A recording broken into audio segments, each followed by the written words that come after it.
And so with Halloween coming up, I'm going to bring up a foreboding and a forbidden, at least by the network's topic, wearing my dark glasses, my dark rim glasses, my thick rim glasses. I'm going to talk about stars killed by MLS. Now, what do I mean by that? Well, of course, I'm going to talk about players who were quite exciting prospects, even on the international stage, that amounted to nothing. Nothing. And I blame MLS for it.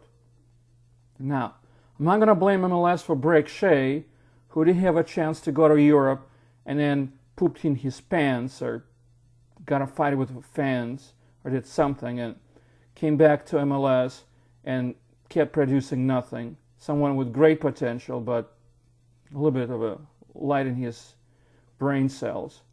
I'm going to bring up Kenny Cooper, who could have been a decent international striker until he decided he wanted to be a decent international wingback at 6'3" and 220 pounds, which never materialized. But I am going to bring up probably one of my favorite player from the mid-2000s, and that is Justin Mapp, who was in 2003 wanted by Valencia. That's right, Valencia, as in Spain, as in club of that had David Villa and Juan Mata and all the other great Spanish stars. They wanted him. He thought better of it. He thought he'd sign with MLS and develop his career locally because he was a wussy butt type of person. So Justin Mapp never amounted to anything. His highlight came against the LA Galaxy, who were playing for Chicago Fire. I think they were called Fire then too, right? Justin Mapp dribbled through 4 central defenders for the LA Galaxy and then scored from about the penalty box line. It's one of those great, great moments in MLS, where Justin Mapp seemed to be so far above an average MLS prospect or average MLS player or even any great MLS player, locally grown, from Mississippi of all places, which is not exactly the hotbed of soccer. Let me move this around. Justin Mapp didn't pan out. Could he have panned out if gone to Valencia, or would he have chickened back to MLS? Nobody knows. Some people settle in better than others. Most important thing that they have they have an opportunity to go places, and they don't. The number 2 candidate, and somebody who was allegedly wanted by Barcelona, it may have been mostly hype, may not have been hype, is Chad Barrett. Now, why would Chad Barrett be wanted by Barcelona? Chad Barrett had a phenomenal foot speed. In other words, the kid could run. He didn't know where he was running. He had very little ball control. In other words, he couldn't dribble, he couldn't shoot well, but he certainly could run. And this is the type of raw material that many teams figure they could work with. Now, one could also, of course, point out that Sal Zizzo, who had tremendous foot speed, he went to Hanover based upon recommendation of Steve Cherundolo. He amounted to nothing either. Could have happened, the same could have happened to Chad Barrett. But MLS totally ruined him. He wasn't even a starting MLS striker, halfway through his career.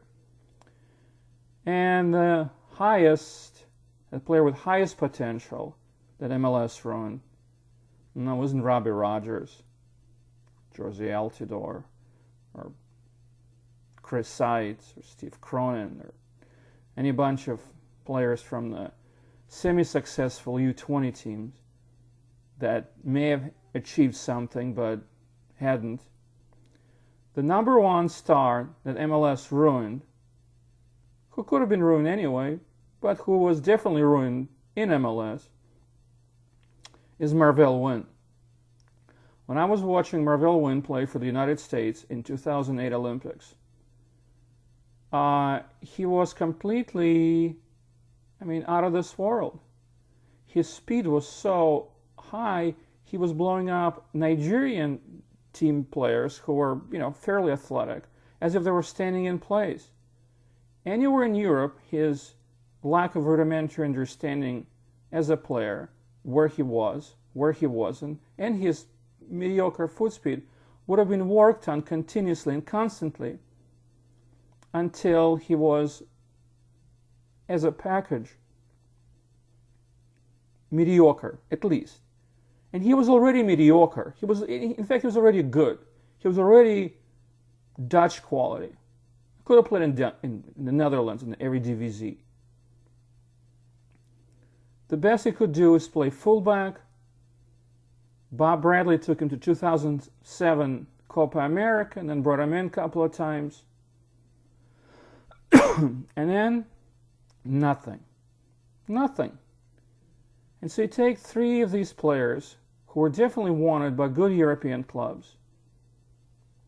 And you can say that not all of them would have panned out.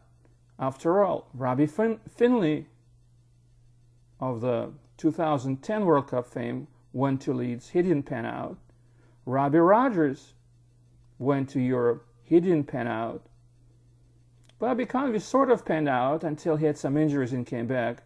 Then he got, screwed, but then he wasn't interested in playing anyway. Eddie Johnson, that's his own fault. He went in, couldn't play, couldn't perform. They brought him back. But Justin Mapp, Chet Barrett, and Marvell Wynn, those I will blame MLS on.